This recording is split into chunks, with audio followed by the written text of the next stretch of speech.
Yeah, and we are back. Last session, Sneak and Lyx have returned. Sneak and Lyx are back. They're welcome to Mayor Raven and a bunch of other friends, cheering you all on, saying hi, happy you're back. And Mayor Raven gives the good news that that home, parentheses, Bastion from the 2024 rules audience, that home is looking good. There's some stuff going on there soon. She gives the good news to Sneak that the gardens will be set soon. And maybe we can like kind of retcon in there that like your family Sneak, your mom and pa are like, oh yeah, they're super hyped to like help garden and get that shit going, help cultivate that land. So yeah, you guys kind of hang out and say hi to everyone, and you guys spend a good chunk of time and maybe even money for some of you talking to Zoblob again. It's been a while. It's been a while since I guess the Kingfisher Festival. You may have seen him around like the city markets and stuff, but going on a shopping spree like this probably since Bogler.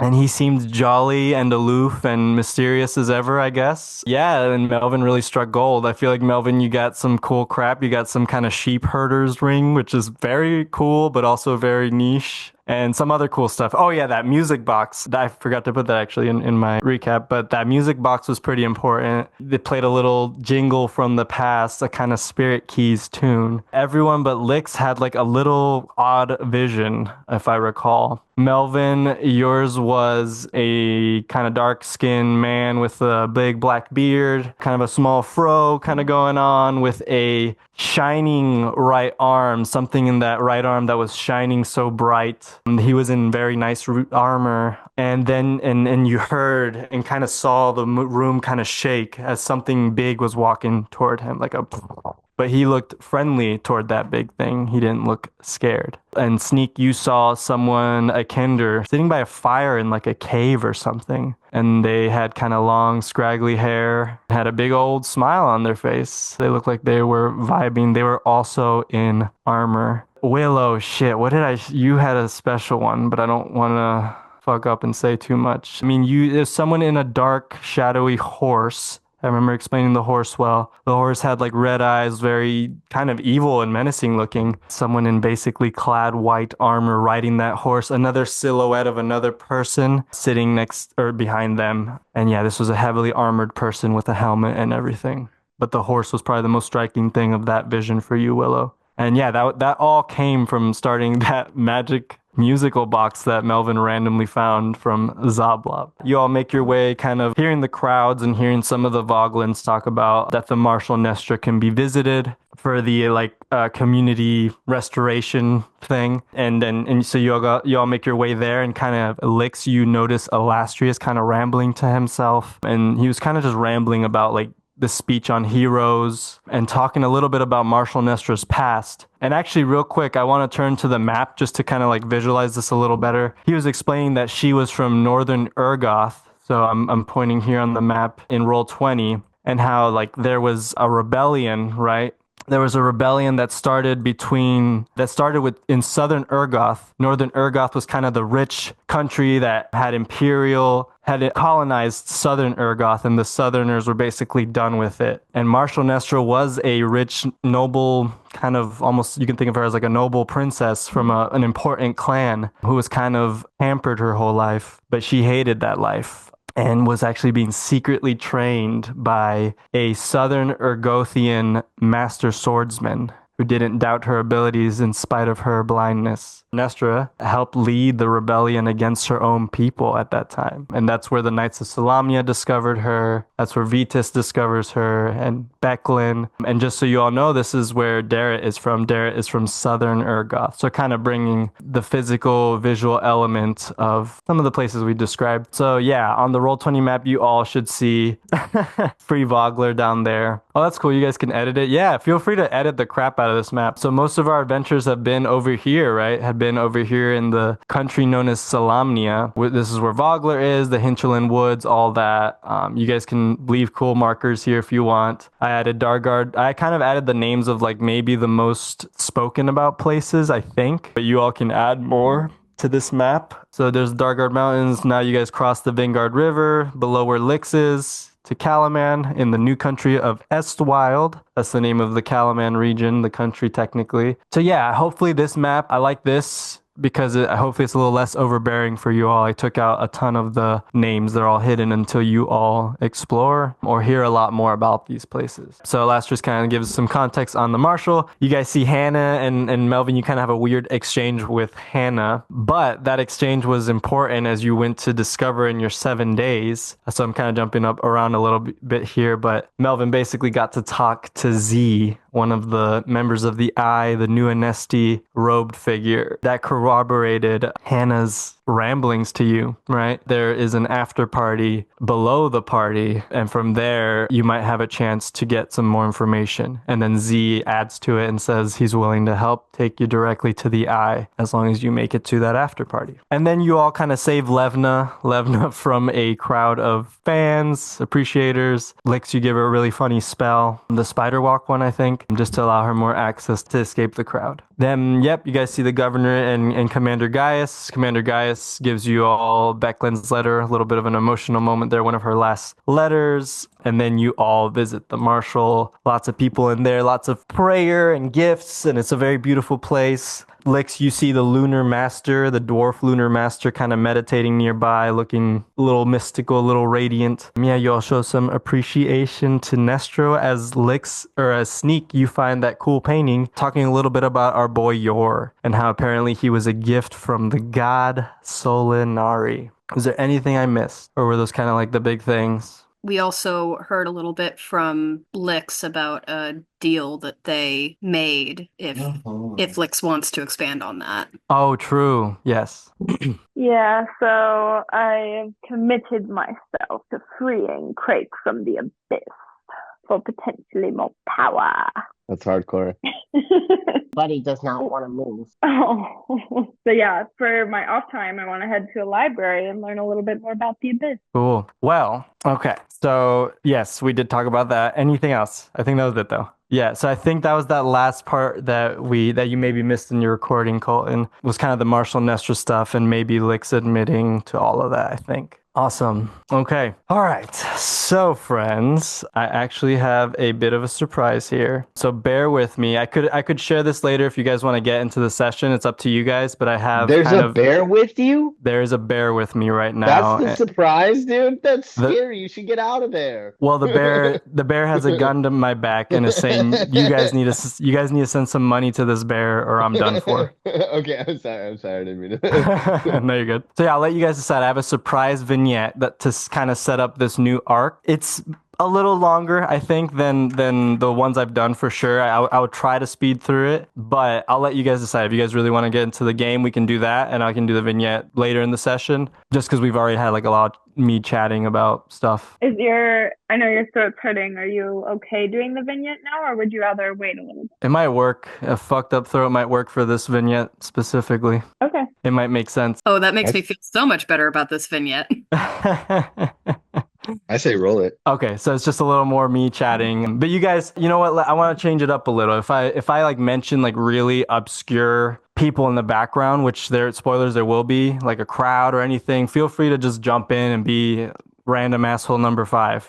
Just feel free to still jump in those kind of things if you want. Yeah, maybe we can think about how the vignette works in the future to like include you guys more. But yeah, if you guys see a moment that kind of makes sense to, I'm an unimportant person. Like the munchkin who interrupts Galinda's like absolute operatic song. Yes. To be like, the good Max Gordon's the wicked. Yes, just know that depending on who you're interrupting, it might lead to nameless NPC's head being chopped off or something.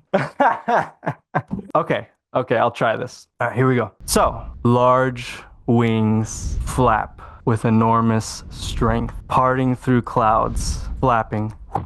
The growl of a massive reptilian creature as it starts going down, and the clouds part and open up to canyons. Canyons filled with mesas, plateaus, and buttes. I used to think it was called butts, but apparently it's buttes. All these beautiful but wasteland-esque features. The giant red dragon lands, and off that dragon, you all see a figure with cool red armor. The dragon lands, boom, as there's a giant cavern below this huge red dragon that has landed on this plateau. And off jumps who you all might remember as Red Ruin, this red armored individual, cool looking horns. She was the one riding the dragon when Soth was taking the morning flame, right? She lands and she gets on these small dragons that are tied up to the side of the cliffs. There's a few red dragon soldiers kind of making way and letting her take one of the dragonelles as she jumps onto it with ease and swoops down this giant cliff to go to the face of this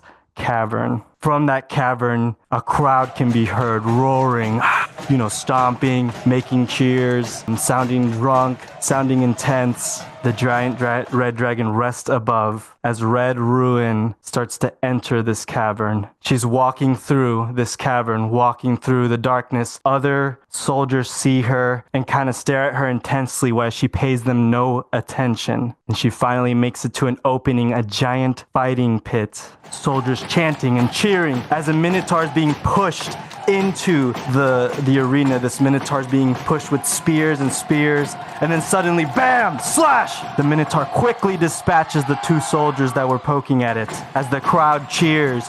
Yeah! Then suddenly, in the fighting pit, there's an opening. And from this small opening, this small passage, appears Consaldi Fire Eyes with her spear in hand and her red gleaming eyeball shining bright. She waves at the crowd as they all cheer. Consaldi, Consaldi, Consaldi. Then the Minotaur looks at Consaldi. You red dragon vermin will regret what you did to my people. And then she looks at him and says, "Is that so?" And then suddenly she starts to clip her armor off, dropping her armor plates, dropping all of it until she's just wearing simple clothing, and you can see her muscular scarred body everywhere. You can see scales on her body, strange scales starting to appear in different parts of her. As energy starts to channel through her, the dirt around her starts to lift a little bit, and she looks at the Minotaur smiling. She still doesn't really raise her weapon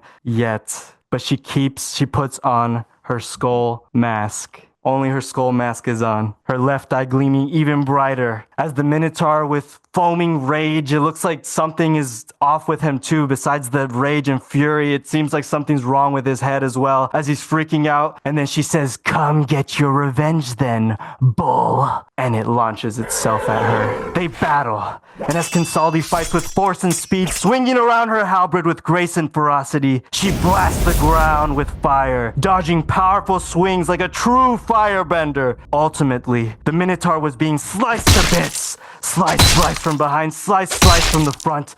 As it looked like playtime to Consaldi, the Minotaur could not keep up. The Minotaur does one brave final charge, looking like a bull against a Spanish conqueror, as Consaldi jets herself on the ground with fire sliding under the Minotaur's legs, and the Minotaur turns around too late. The halberd pierces right through the Minotaur's thick abdomen and cuts through its gut through its back. The crowd goes crazy as Consaldi smiles at the Minotaur with glee and leaves the spear in him as she turns around to the crowd and puts her hands up. The crowd is just cheering and cheering at this savage display by their leader. Suddenly, Consaldi goes to grab her halberd, and the Minotaur lifts the halberd up, pulling her to him. And then the Minotaur slams with the force of its head, shattering Consaldi's mask. Boom! As blood streams and gushes from her forehead while she lies on the ground, twisting and turning for a bit. The crowd goes silent as the Minotaur walks to her to slam its axe on her. But too late. Consaldi does this weird twirling, almost like a breakdancing mood with amazing dexterity as she puts herself behind, blasting the Minotaur with intense fire from her hands and mouth. Just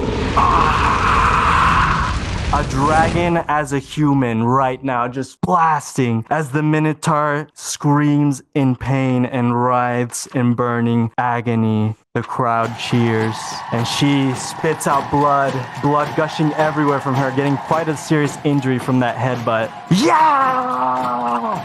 For Takisas! And the crowd goes nuts. And then she walks up to some soldiers and some maybe sorcerers and says, "Heal this bull up. I like his spirit. He may test me yet." And then she starts to walk away, muttering something unintelligible under her breath, as if she's praying. Her eyes go white. Unintelligible to you all. She rubs the blood from her forehead and spreads it throughout her white hair. Now her hair turning with dabs of red. And some time passes as Kinsaldi has her arm around a female elf and another arm around a strong half-ogre male. She's sitting at a table enjoying some ales. Suddenly, armor sounds approach. The shuffling of armor is heard, and it's Red Ruin. Kinsaldi quickly dismisses her friends. A skull pint filled with ale sits near her. She looks at Red Ruin and says, "Ah, Red Ruin, I hear the attack on Calaman was a tremendous success. Come, sit, celebrate with drink. Take off your helmet and show me your beautiful face." Red Ruin stands silently and does nothing. She doesn't say anything. She just stands there. Red Ruin doesn't respond to Kinsaldi. Kinsaldi laughs. "Very well. Have it your way. Fine. Tell me what you need to say. Speak." And Kinsaldi kind of loses her humor as Red Ruin speaks. "I do not trust this Lord Soth. Neither does Moltavia. The way..." And then Kinsaldi puts her hands up and interrupts her. "You shouldn't trust anyone. Trust is a pathway to betrayal and death. Lord Soth is useful to us for now, and he will certainly use the morning flame to our benefit. He has no choice, because it is what he desires as well." And then she points at her red eye, Kinsaldi. "We are prepared if he betrays us. He is powerful, but he cannot stop our dragon armies alone. I am confident he is with us, for he secretly fears our might." But the way he spoke to the warriors of Calaman, it sounded as if he had other sights in his mind. "If he does, then his gaze will have to see past hundreds of red, blue,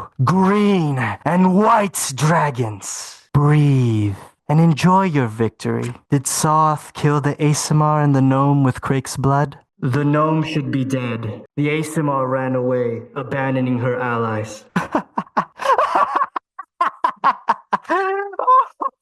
Oh, that's great. That's great. A shame. We really do owe them for their service. Their blood has served us well, served us and Takesis and our ranks well. I do wish you would sit and relax with me. Soon, all of Ansalon will see red. Red on the ground, red in the skies, red everywhere they look. As a horrifying smile settles on Kinsaldi, her red eye shines bright. Black veins start pulsing toward the red of her eye as she looks to, like, every now and then it looks like she's on a drug or something, like she's giving into something and twitching a little. And Red Ruin just stands there as we're back to you all. Did that sound clear? Did I sound clear there? Everyone picked it up? Cool. So that's hopefully set some of the vibes for the arc to come. A little bit of Kinsaldi fun. Do you guys have any? I can answer any questions about anything you like maybe misheard, but maybe that's as much as I'll go. I see some of you, right? I can see some of you wanting to say something, but it's okay if you don't want to. I'm processing as fuck. Hey, let's take a break. Let's take a break then, and we'll get back to it, and we'll kick off with you guys. But we'll kick off if you guys have any clarifications or processing. We can talk about it. If not, boom, straight to the game. All right, so welcome back. So after the break, we just saw that really awesome vignette. We found out a lot of stuff, so that's quite interesting. But I want to take you, if you will, far away, hundreds of miles away maybe, to a different time, to a different place, but worlds that are not divorced from one another. They have effects on each other. The sun rises over the city of Calaman, just letting light steep over the sort of humble streets where the bronze bombers have made their bastion. So in these early hours of the morning, Melvin Zawafane, a new Anesti, sort of wakes up and stretches. He goes over and lifts himself from the pretty humble bed, but it's new, and starts to move towards a basin of water. He splashes water on his face, kind of takes a minute, stretches, gets ready for the morning. He's going to go down the hall to another part of this building. He's going to knock on the door of Lyx. Now, Lyx, would you please reintroduce yourself to our fans who might be just joining us for this arc? Introduce myself. Well, I'm Lyx Sandbottom from the now burnt to a crisp Vogler. Longtime inhabitant of Vogler. Went to Calaman for high school, came back because we're now fighting a war, supposedly. I have a tense friendship with a dark dragon named Cristian, and I'm slowly but surely finding my way with my new title power. And I never would have thought I would become best friends with the town drunk Sneak, but here we are, gardening next to each other day in, day out. And he's like super good at acrobatics. And this really cool, tall angel person kind of is like nice to me and like treats me like a friend with respect. And then of course my dear sweet Melvin, who has, I don't know, accepted me from the jump. Perfect. Thank you so much. Yeah, so with that, I guess Melvin sort of sees Lyx. Good morning. Good morning. What's up? Just woke up, about ready to get my day started. Got a pretty decent day. Do you want to grab some breakfast downstairs? I hope that, or go ahead. I'm down to breakfast. So kind of describe what you think Bronzebur HQ sort of looks like. Are they... Is this for me, or are you asking anyone? Anyone. Okay. I did remember it's one story, right? But you're in the attic, right? And then I'm on a shed outside, so that means there's 2 rooms downstairs. Okay. Mm-hmm. Yeah, that's all I Spot on, mate. All right. Precisely. There's a loo in a kitchen. That is where Melvin is gonna go. I think I'm gonna try to look around where maybe I see Miss Willow, if that's okay. Oh, yeah, there. So, Willow Venra, would you please reintroduce yourself? Sure. My name is Willow Venra. I am from a place that you don't know yet. I have spent much of the last several years traveling, never really staying in one place for too long. Eventually made my way to Vogler. It was one of the smallest places I'd ever been. Kind of took a shining to it, and then it went up in flames. So that's how I made it to Calaman, and I made it out with this group of honestly kind of insane beings, but they have very much grown on me as somebody who was largely a loner nomad, didn't really stick anywhere. And we now have this amazing little keep that we're working on. As far as I go, I am never without my double-sided axe, my shield, and my striking red hair. She, I guess, is probably, given the scene, already grabbing a little breakfast. So I can go back into that. I think Melvin's gonna kind of look around and see Willow and kind of give like a warm smile. He's gonna ask, "How are you this morning?" Oh, it's been better. It seems a little weird that things are quiet. Things haven't been quiet for a while. Little worried about when the next shoe's gonna drop, but it's good. How are you? Oh, I'm sort of taking it day by day, I guess. But, I'm gonna just try and plan out my day, figure out what I can do, and sort of keep going. I think I'm gonna try and maybe look for some breakfast and maybe ask Lyx, what would you like for breakfast, Lyx? Well, hold on just one second. Sneak, you by the garden? Over.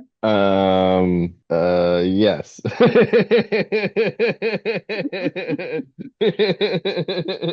Just like in your shed or where's Sneak? Just like, yeah. Yeah, over. So, yeah, it looks Can you like... harvest some shit for us for breakfast? And would you like to join us for breakfast? Over. Okay, I have some really good like chives that just came up. Do you want some of those? Over. Absolutely. And some Any peppers. tomatoes? Oh, Okay, tomatoes. peppers, right? I'll get it all. I'm coming. Over.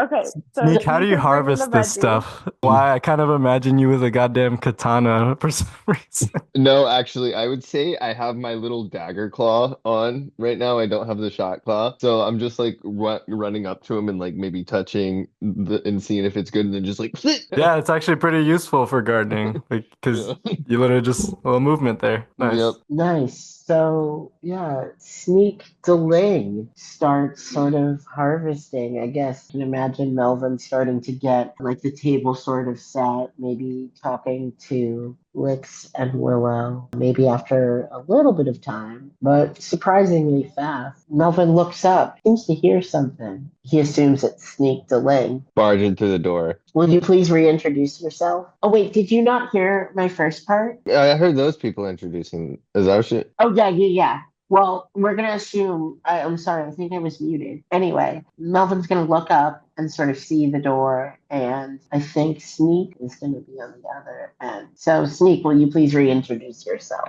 Indeed. A Sneak Deling. He is from Vogler. He is a Kender, so he's kind of a tiny little dude. He's very mischievous. He has a lot of balls, and more or less it's because he is very stupid, but in the best way. He died, and he is back again, and his family is like disgraced spies or have some sort of secret lineage to spies.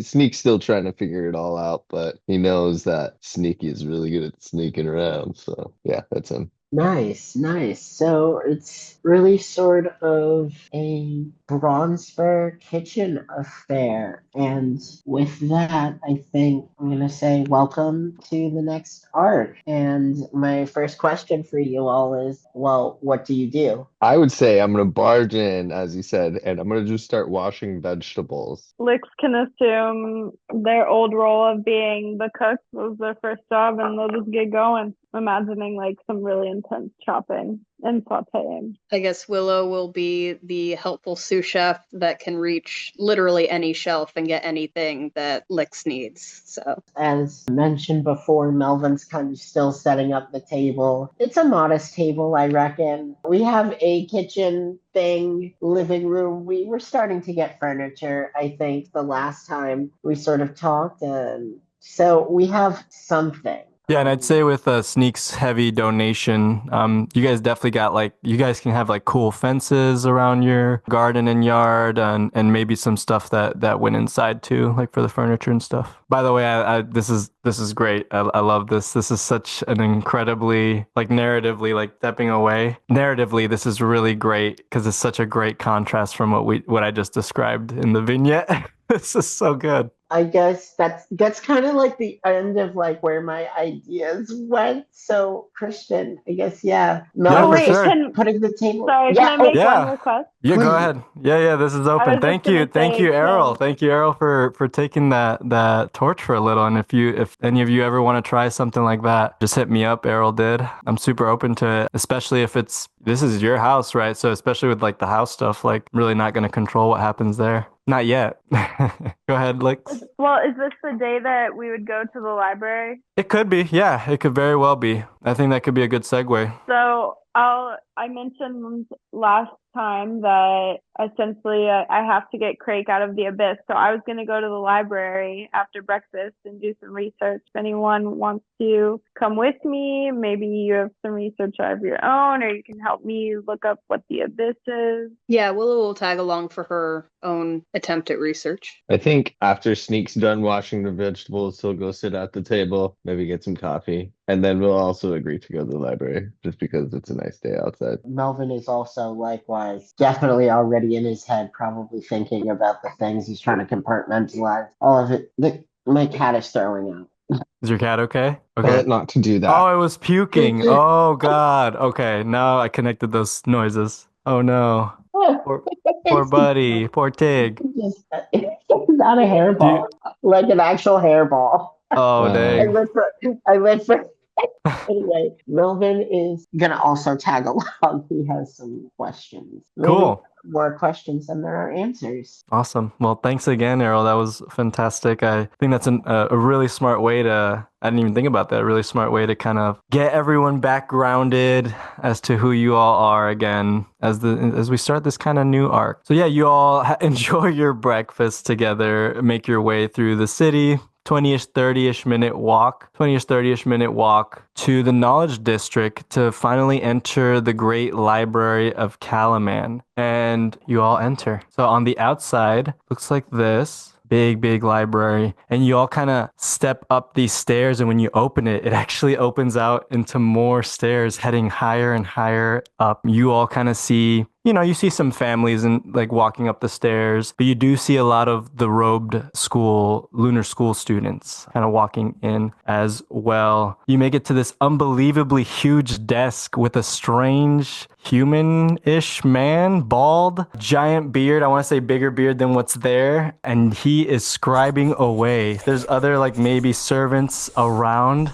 I'll let you all do a perception check actually before you guys approach this person or do anything. Come on, first roll of the new arc. Yeah. Make it good. I got 12. Sneak with the 12. You're pretty entranced by this beautiful, huge, kind of like stone, like marble-ish desk and this weird guy that's just like not even looked up at you all and just scribbling away. Melvin, I'll say very similar observation by you as well. Willow, though, and Lyx, you notice all that, obviously, and you notice and hear the flapping of wings everywhere as you look around in the corridors of this massive library that goes up several levels, at least 4 to 5 from what you can tell, with row upon books. You see owls flying around the library willy-nilly. Some of them are picking up books and moving them to other places. Some of them are just keeping watch as they're flying around and around. Probably not as many as this, but a similar vibe of this big, huge building with books everywhere. A decent amount of people, and then lots of red and white robes, reading, getting books as these owls are flying around everywhere. Lyx, with that dirty 20, you notice someone grabbing a book and like kind of like looking around carefully, and then they start putting it away under like one of their cloaks. They're trying to like be secretive about it, and it looks like they're trying to take a book. Is it a lunar person? Are they wearing one of the robes? Sure. We'll say it's a red robe. And then suddenly they fall asleep all of a sudden. And then owls start to go and jump around this person. They grab the book from under their robe and start flying up, taking it to wherever that book was. As some library like servants kind of go around this person with their like hands crossed, like maybe tapping them to like wake them up again. And it looks like they're getting a serious scolding. So you notice that with your dirty 20 Lyx. Friends, do not steal books because these owls know what to do. And then all of a sudden you hear, "Steal books? Is that what you're here to do, huh?" As finally this person that was like scribing or whatever looks up at all of you. "Can I help you all?" Well, we're this man with not like here to steal. Yeah, it's got like tiny weird glasses. Yeah, do a history check actually, all of you. I feel like no one has rolled a good history check in this campaign, and I really just reaffirmed that, and so did Willow. The second I said that, she got that nat 1. Yeah, you guys have bad history.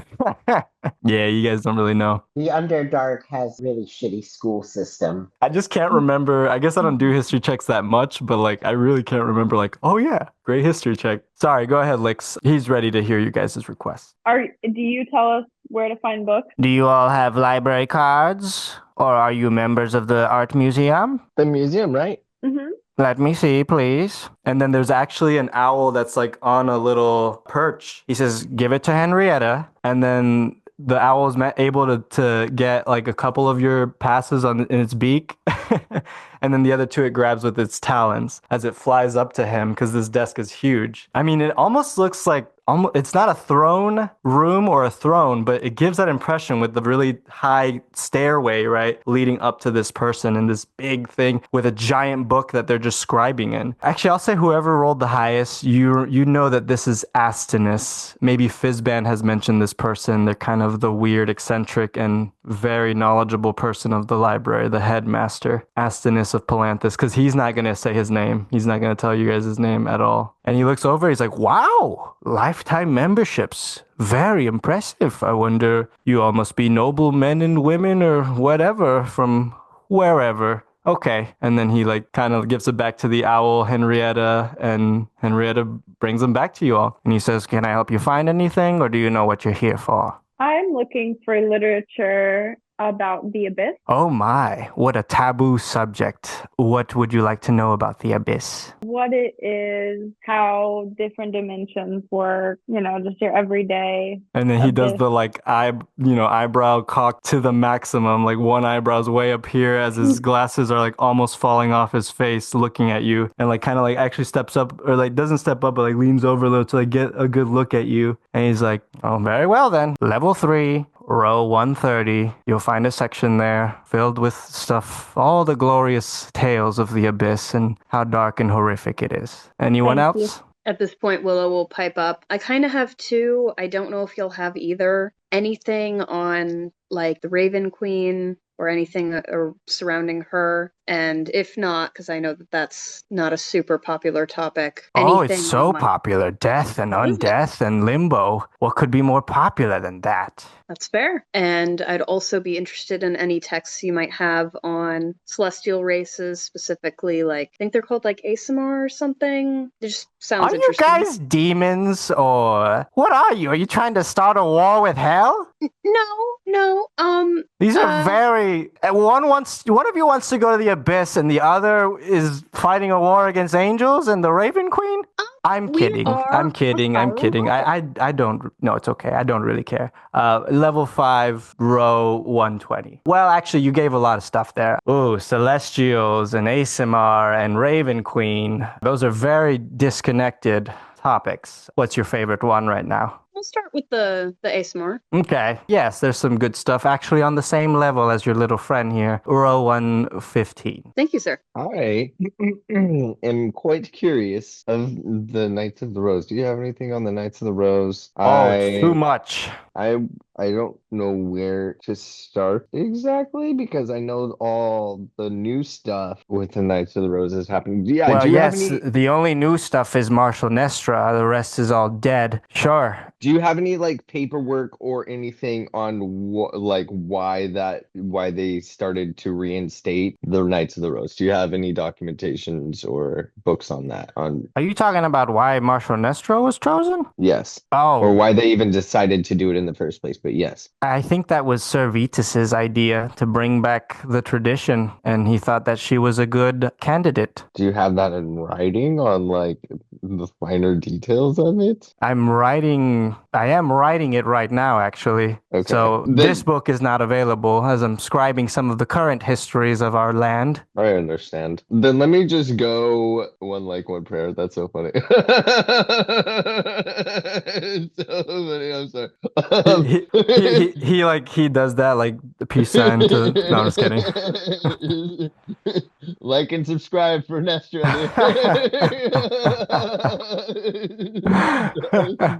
Yeah, like and subscribe for Nestra. Every Patreon dollar goes to This is taking me out. goes to funding Marshal Nestra's recovery. Go All right, find me sorry. the description below. No, okay, yeah. Go fund. I'll look for just the history of Yes. Knights of the Rose. I'll just All start right. with that. Perfect. I love it. There's a lot, but some of the best stuff will be found level 5. Level 5. People don't really care about the knights that much. Level 5, 160, row 160. Greatly obliged. Watch out for the owls. And how about you, my new NSD friend? Melvin's gonna kind of look left to right, realizing Or are you that here to sing? Are you here to sing me a little shindy? Unfortunately, no singing allowed. Well, that's okay, I guess. Do you have something on Hexemeroth? Can you pronounce You it mean for me, Hooks though? Mishroth? Oh, okay. Oh, I won't judge. I won't judge. I won't judge that horrific pronunciation. Yes, plenty on Hooks Mishroth, the legendary dragon bard. That'll be in the Istar section. Level 4. Level 4, row 12. Thank you. So you all go, and for the sake of time, we'll say that you guys find a book, a book on what you're looking for, and maybe meet up. Although I don't want to force you all. If you're gonna do something else in this library, you can try. Do you all meet up and just like study together, read together? What's going on here? And then I'll have you all do a check. But I want to actually know your number one question that you're looking for out of this book. And that'll really help me with this check and with what you're doing. And maybe I'll give you more. So whoever feels confident going first with that, you can. But if you want to interact with the library, with the owls, with people, you can too. Or you can try. I imagine that we're at some like old wooden desk area together. The building itself looks incredible and very divine and awesome and epic. But yes, the like tables and even the bookshelves and stuff, pretty humble, basic wood stuff. Yeah. And I'm like just kind of looking, not like I'm scared, but I'm wearing my new Atari black robe. So I definitely am like, are people gonna be mean? Surprisingly, not many people are paying attention. This seems like a true space for nerds and for diving into knowledge. I think that Lyx still feels a little insecure, but is like working through that. You looking around though, you do like notice the owls, like a lot of them are looking at you and like their heads are kind of following you as you walk around, some of them. Yeah. I think while I'm in row 5, I'm gonna look like for like the history of it, and I'm gonna go to the very beginning of the history and try to find why the Knights of the Rose initially started, like the real reason why and how. And then I'm gonna go to the complete ending of the history and then see why it disbanded. Those are the only 2 parts that I'm interested at this point in time. Perfect. Colin does an excellent examples there. And I'm gonna bring those 2 tomes and walk back to the table that everybody's at. They're dusty old gross tomes. So yeah, the rules for some of this more important literature, as you can't take it with you, right? You can't borrow it. But no one really shared the rules. It's kind of assumed that you don't mess with Astonis's library. So Colton, you asked very good questions. You want to know the beginning, and you also want to know kind of where recorded history ended here. Okay, the beginning. So go ahead, Colton. This is a good one. Sneak, do an investigation check for this first question, the beginning, trying to see what you can find. Perfect. That's incredible. Remember, I think your investigation's good now. So Sneak really being deliberate with what he's trying to find here. So I made a Scoop News like PowerPoint where I'm going to put all his articles. I wanted to do something similar with the library research and any like interesting information you all find too. And maybe you guys can help me with that too. But I'll do a shitty one for now that we can fix later. Sneak, you find that over 1,000 years ago, the Ergothian Empire, so that country used to be one. It used to be connected. And that empire spread throughout the land. So this is not the Istarian Empire. It's a different one, Ergoth. There was a prominent knight that served the empire, but he was swayed by rebels that formed in the western parts that they were starting to conquer in Ansalon. This knight's name was Venus Solamnus. Venus, like the planet, Solamnus, Solamnus. He was inspired and he joined their cause, and he led the rebels to march on the Ergothian capital, took down the leaders, and disassembled that empire. This person became the first knight of Solamnia and is where the name comes from, Venus Solamnus, an Ergothian. So Goth is kind of like Japan for me. So think of like kind of Japanese features for a human male. And he actually, he was so revered and loved that he did establish in his life the country of Solamnia. And that's where he started training the first knights of Solamnia. He was the Knight Solamnus. He was the king that would fight for the people, literally, on the battlefield as well. So that is the first Knight of Solamnia, and he also became the first Knight of the Rose. And what you find, Sneak, with the origin stuff, so hopefully that made sense. Guy, Venus Solamnus, very similar story to Marshall Nestor, actually. There's parallels there. The Knights of the Rose supposedly... go ahead. Also, I'm so sorry. Like, Solaris? Yes. Like, off Mythos? Like Yes. Okay. There Yeah. were that. He was the first Knight of the Rose too. So he's the first Knight of Solamnia and established the orders later on. Became the first Knight of the Rose. And the reason that he did that was because he was visited by Paladine himself for his just act in fighting against his own people, you know, in many eyes doing what was seen as maybe evil to some, but he was just following justice. He let go of the love for his people and his emperor and fought for the right of people, of humanity. So Paladine dubbed him the first Knight of the Rose. The history ending, Sneak, I'll just keep your investigation check, is very quick, kind of. You find that, you know, kind of, so you Sneak, you looking at that. It takes a few hours. This takes a few hours to read all this stuff, maybe even almost all day. You kind of like, all right, I got the beginning, jump into the end. You start flipping this giant fucking tome, getting to the end. And the last bits are on Xanis Sarlamir. Xanis Sarlamir and Lidara Caladan. Those are the two statues, the two heroes that you all have seen in the museums and kind of some of their statues around all of Calaman. Xanis was from Calaman. That's why he's so beloved in Calaman. And Xanis, you read, Sneak, was the last wielder of the Dragon Lance, a legendary weapon that can pierce dragons with ease and can destroy evil draconic magics. The last you hear, Sneak, is tragic. This night, Xanis Sarlamir and Lidara Caladan, Lidara of the Flaming Sword, they led a band of heroes which involved the legendary dragon bard Hooksmishroth to try and stop what the gods told them was going to be a cataclysm. They went and marched to the nation of Istar, and then they were never heard of again as Ishtar became the Blood Sea of Istar. Something massive struck the world, and the world basically ended, and with them, those heroes too. They were never seen or heard of again. So Sneak, you hear that literally, yeah, they were wiped off the face of the earth, like as bad as it can get. Giant thing destroying an entire continent. And from there, like, you know, there is a little bit of a little ending thing that Astynis actually added. Astynis wrote in this part of the book here and just said how the image of the Knights of Solamnia and the Knights of the Rose, all of them, the Knights of the Rose, remember, they're the same thing. They're just an order of the Knights of Solamnia, died because of this failure at the cataclysm. And some people even blame the Knights for causing the cataclysm. There's theories and rumors that they maybe betrayed humanity or something. So yeah, you found out the cool leader 1,000 years ago, Venus Solamnus. The ending was with the cataclysm, basically. Everyone else you've met is just, they're people that are trying to revive the order for their own reasons, you know? Nothing on your family though, unfortunately. That's all right. I still just kind of wanted to get the gist of everything, I think, you know? Yeah, cool. Good stuff. Anyone else? Good, very good question, Sneak. I feel like I'm a teacher right now. Right. So, one more time. Help me. Hooks. Mish. Roth. Hooksmishroth. Almost. Yeah. Hooksmishroth. Perfect. That was it. Hooksmishroth. There you go.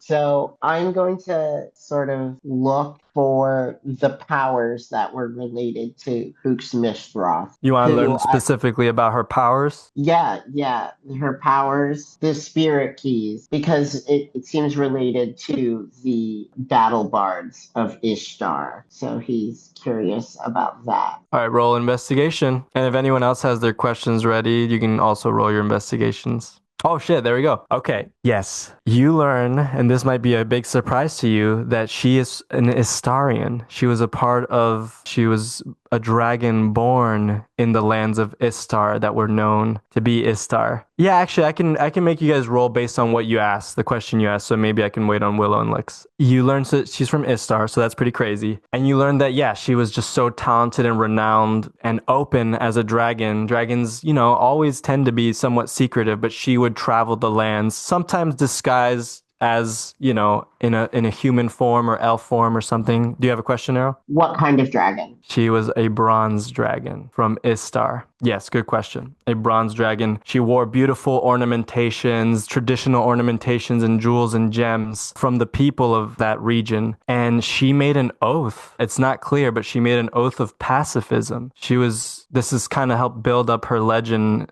and legacy. She never ever wanted to directly harm anyone. And she was a dragon that definitely could and had magical, musical abilities similar to you, but she made the oath that she just was not going to cause harm. And yeah, she traveled. She sang, she performed, and there was a time before things got worse with the Astarian Empire, where she did teach, a lot of her music was beloved in the nation of Istar, and her keys and spirit keys technique was definitely picked up from the Istarian battle bands, who at first, were just musicians for courts and for kings. Does that kind of answer your questions? Yeah, so the big shock is probably that she's Istarian and she was a bronze dragon. Yeah, I think that's pretty good for a 21. So you learn more about her. Yeah, I guess you didn't look more into her histories. You were kind of looking at the musical side of things. But she created a bunch of scales. We could say that she invented like a bunch of scales and practice techniques and stuff like that, and just had a voice of the gods, basically.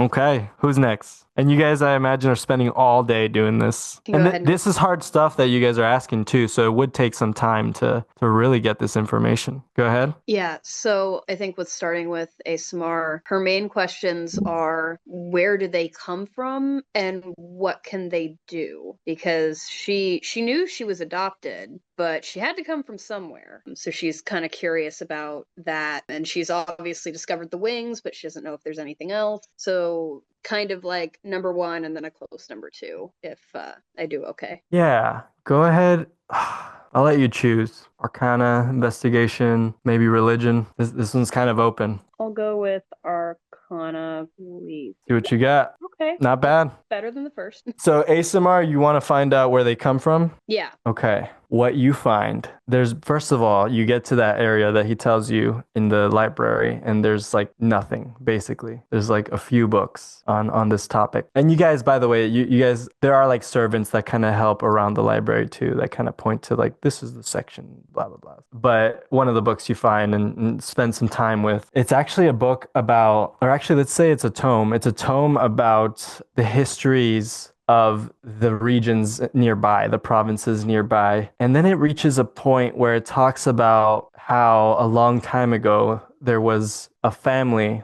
that was supposedly either touched by the gods or they came from another world, but it was unclear. And this family had a lot of influence, and it was known that they would have wings. But then pages are missing, and there's even blotted out sections on some of the pages. And then you keep flipping, and there's more pages missing. And this might be confusing to you, and then you check out the other book that is in that section, same thing. Mentions a weird family. They were known to have wings and maybe blessed by the gods, or maybe they came from somewhere else. No one really knew. The authors here writing were just talking about the regions and the leaders and stuff like that. And this family kind of became leaders in this area. But then the pages start disappearing. And then there's no ending about like what happened to this family, who they were really. And no one knows if they were blessed or if they came from somewhere else, but those were the theories. So very vague stuff on just leaders. They were leaders of the region. Yeah, just out of curiosity, she'll call over one of the assistants and go, I found this like this. Is this common? Do people take things out of these books? Calaman has been attacked in some of our past histories, and sometimes loved books were destroyed. Yes, these tomes are quite old.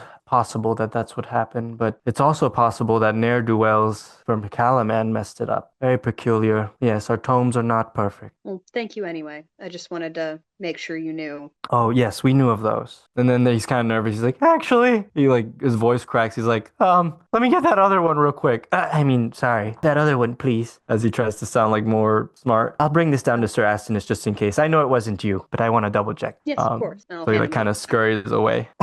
Cool. So there you go. Little weird. All right. Lyx, you ready? Mm-hmm. Yeah. I mean, I want to know if there's information specifically about how Crake got put into the abyss. Yeah, there is actually. And this actually kind of goes into the battle, right?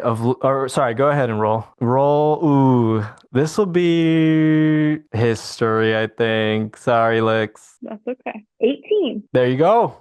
So it goes into a lot of the history that you know about Lord Bakaris's ancestor, right? And how this is at the end of the Second Dragon War, Great Dragon War. But it paints it out as how the painting did, right? That Lord Bakaris was heroic, that he galvanized some dragons to help him, and he struck Krakenthrax right in the eye, or in the gem in the middle of his forehead. And you said an 18? Right. Then the book explains the great Krakenthrax partially controlled endless hordes of dragons, especially the green dragons, for he was able to practice a dark ritual to instill a orb of dragonkind onto his skull. So it mentions the orb of dragonkind. So you all know this is an incredibly powerful magic item that you guys don't know anything about yet. Crake has put one of them into his brain, basically. And from there, Crake was brought down and received divine punishment. It is said, as Lord Bakar states, that gods came, surrounded Crake, listed some of his bad deeds, and told him that they have a special level for him in the abyss. And then suddenly, beams of light go all around these gods as something starts to tear open the ground below Crake in the desert where he was slain, and he sinks and sinks and sinks and falls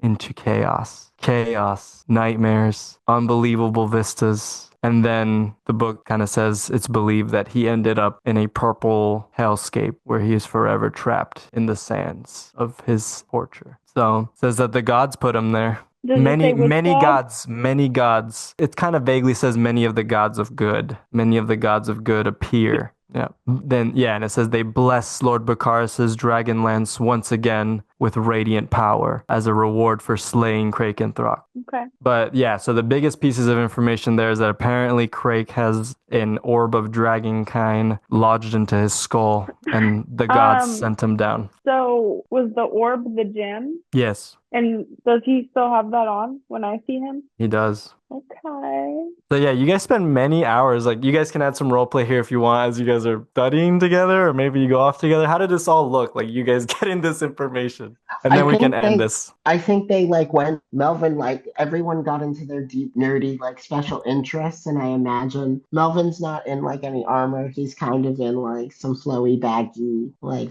clothes that kind of ruffle and billow, and now he's just studying. I think he's got his dream journal out, so he's kind of like comparing notes and scribing stuff into there as well. So far tight, and he's spinning out, and he's looking at his friends and kind of like fiercely whispering, like leaned over, and every time he finds something particularly juicy, he sort of tells, and he realizes that so many things are like hanging together. Everybody's topics are like locked in. The bronze bombers are like locked in. Our research has revealed a couple truths. I'll jump in and say, and maybe I guess I don't want to fully speak for you, Willow. You can disagree if you want. I think Willow's does not lock in to that cycle there, does not connect to those things. And I don't even know if Willow would share what they see. I don't know if I'm sorry. I'm sorry. No, yeah. No. I guess I don't know that other people share theirs. My bad. They might, but I just wanted to jump in and say, like, Willow's is definitely like, out of all the information you guys looked up. Yeah, so the way I kind of imagined it is Willow never fully relaxes ever, honestly. So we all kind of like reconvened with our books, and then she kind of pulls the hood back over her head because, they'll probably be recognized anyway because they're all together, but just trying to avoid being detected so much. And she'll like find a chair like in the corner where she can see all of her friends, and kind of like every now and then like check up, make sure nobody's bothering them unless they're bringing them like more stuff to read, and quickly figuring out that she does get some information, but a lot of what she's looking for is intentionally unavailable. She'll just kind of continue to maybe pick out something that's a fun read while everybody else is still researching, and not really let on that she was not as successful, unfortunately, until everybody is kind of finished, and then we can reconvene at that point. Yeah, so you're kind of like Strider, like Aragon in the background. Okay, sorry, go ahead, Sneak. After Sneak grabs his tome, I think the first part of it, he's like laying on the like a corner of a table with the book like on like propped up, so he doesn't have to hold it because it's probably bigger than him or the same size as him. So like he's just like sitting there reading it like this. But by the end of it, he's probably laid out like a cat across either Melvin or Willow with the book upside down, and he's on his back reading it. So it's like he's upside down while the book is also upside down. So that's how I like to imagine him studying. And it looks like Lyx does share, by the way, Melvin. So you at least are bouncing, connecting ideas there, and there's definitely probably some connections there. Well, great job. You've all unlocked the Great Library of Calaman. So now out of session, I'll add this. You guys can also visit the Great Library of Calaman. And I actually think I'm going to steal from the Bastion rules and kind of copy a little bit of how the library works there, if you guys do visit here. Except it'll probably be for like one-ish solid piece of information. Unless you spend like a fucking week here, if you spend a lot of time at the library. Cool. Well, hope you guys like my bird-filled, owl-filled library. There are places to drop off the books. You don't need to take them back. So if you do that, if you drop off the books, immediately some owls start to float down, pick up the books, and they somehow know where to take them back to their place. I will do that and thank the birds or the owls or whatever, too, and be like, thanks, dude. Woohoo!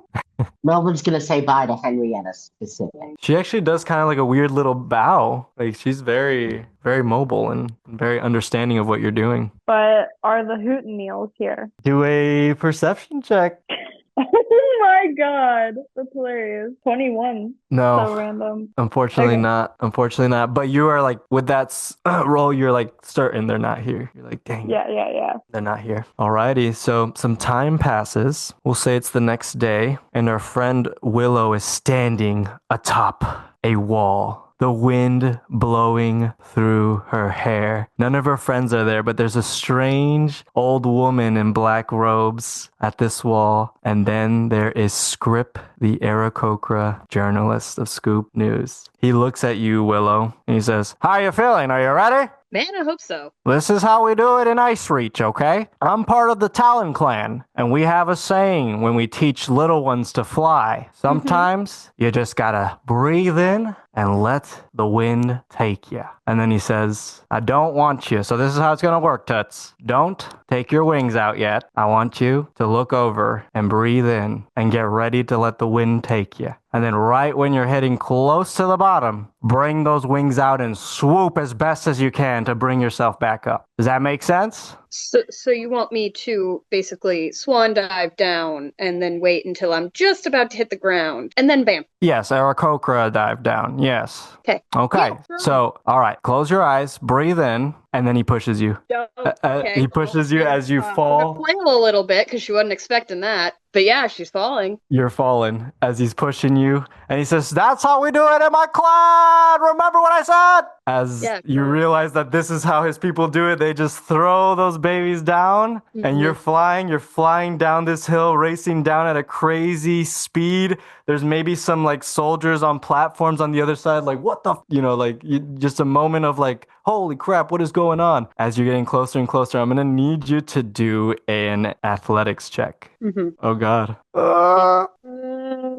Athletics, please. Okay. How does it look? As soon as he pushes her, she immediately starts flailing, half screams, and then realizes no, this is what I was trying to do. Takes a second, does what he says. So as people are seeing her fall and reacting to that, however they are, possibly yelling at her, she just kind of mentally goes quiet, closes her eyes, breathes in, breathes out, opens her eyes. Oh shit, I'm near the bottom, and bam. Yep, and the wind takes you, and you're able to do this cool curve. The wind actually helps you swoop back up. And then he's like, "All right, come back up." So just use the strength of your wings to start flapping. She'll come back up, she'll land next to him and be like, "Hey, thanks, buddy," and then punch him hard enough that it hurts a little bit, but not enough to cause damage, just in his arm a little bit. And he's like, "You did amazing. Now let's do that again, a bunch." And then he's like, "You want to borrow these?" And he's holding his goggles. Thank you, though. No, you don't want his poop stained goggles? Okay. Nope. No, so I very much frame it as I already did it without it, and that's why I'm saying no, not that's gross. So you do this maybe 5 more times, just practicing this dive into lifting yourself up. Very traditional of his Aarakocra clan from the south. So Willow found out through text that Scrip is from a clan of Aarakocra in the furthest farthest reaches down of this planet called Ice Reach. So it's actually a snowy kind of wasteland kind of a place. Kind of like your fifth or sixth time coming back. He's like, oh yeah, you said you can only do this for an hour, right? What's your actual limit mechanically? Do you know? It's a minute. A minute? That's why I'm trying to up it. It's only Oh my mechanically a God. minute. Oh, okay. So he's like, oh shoot, I thought it was an hour. And then he's like, well, you're still cooking. And like many minutes have passed. Okay. He's like, okay, Isabella, good thing you came here. Get your stuff ready just in case. And he tells you to keep doing it. He's like, don't worry, we got you. Yeah, and I will until I either get too tired or they stop being what they are. Yep. So about an hour into training, it finally like stops midway, and that's when Isabella casts like Featherfall on you, and you are able to make it down, and then they kind of jump down and meet you. Well, Isabella doesn't. She slowly walks down, doesn't want to draw too much attention to herself, but Scoop does his whoop, whatever. He dives up and dives down to you. And he says, well, looks like that little bird training helped you out, huh? Looks like you can handle at least an hour now. Awesome. And now you can. You can handle 1 hour training with script. Holy shit, I did not know it was a minute. That is very small. That's why I kept being like, how do I make this more? Yeah. Battle, but anything else, it's like, I have 60 seconds. No. Yeah, I'm totally. An hour is perfect. Thank you. I was gonna give you plus 1 hour because I thought you had an hour. Nope, 1 hour So is I was great. gonna give you 2 hours. You only had a minute. Holy shit. But I want to earn it. No, let's start with 1 hour. I like that. Work up to it. Yeah. I'm good Cool. with 1 hour. Thank you. Perfect. Well, thank you all for indulging us there. I thought that I kind of left you on ghosted, Holly, because I thought it'd be cooler to kind of act that out a bit. I figured it would be in session, and I appreciate that. That was fun. Thank you. For sure. So now mechanically you can have your wings out for an hour and then long rest. So it's still pretty intense, but script really got at the just primal, whatever, just bodily understanding of basically being a giant bird. Awesome. Yeah, it was pretty funny. Willow asked Isabella, like, how to fly better, basically. And Isabella's like, I just used the tide. And Isabella's like, why not ask a guy with wings like Script? And that's how we got to this. Cool. Alrighty, friends. How about we take a break and then we will end on something spicy. So get ready. We can be quick. Forgive us, fans. We forgot to record, but Sorry. to catch you all up, maybe you could share, if you want, sneak just where we are on Roll20. Willow, after practicing her flying with Scrip, our Kokra journalist friend, got a terrible letter from Darrett Highwater, a close friend and ally of the party. Basically, he doesn't trust the general he's with, who's kind of been an antagonist to the party, a minor antagonist, and thinks that the general is pushing them too far into enemy lands, stretching the reach of Calaman's army beyond what Darrett deems is safe. So our party got ready. Our party got rations cooked. They got a horse. They got some camping stuff. They got other shit. And now they, Lord of the Rings, boom, getting into the prairie, Kletar Midlands, saw some of the horrifying mountain ranges from a distance, and have made it to this beautiful statue of an old hero long gone out here in the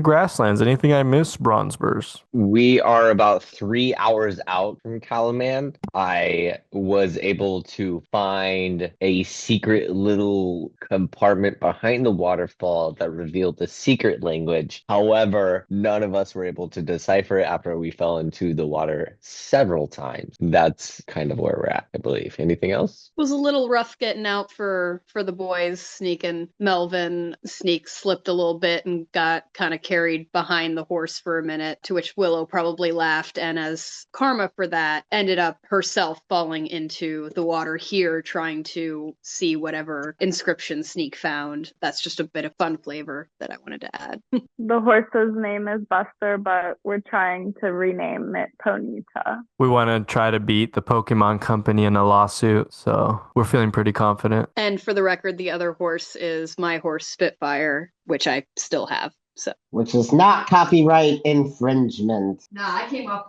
the cuff. Bronzeburs, do you like that I did that? I added like a text to this map to like remind of the secret found, I guess. Does that seem all right? Just as a reminder that Lyx knows that at least. Cool. So we will pick up on our journeying. Yeah, Sneak, you would know. Oh God, what did I do? You would know that there's still a lot of daylight to use. So if you guys want to travel further in the daylight, even though this is a nice place to camp for sure and would be safe, it's your guys' call ultimately. Yeah, because you still have probably like 10 plus hours to get to there. Yeah. Okay. Perfect. Alrighty, friends. Well, until next time.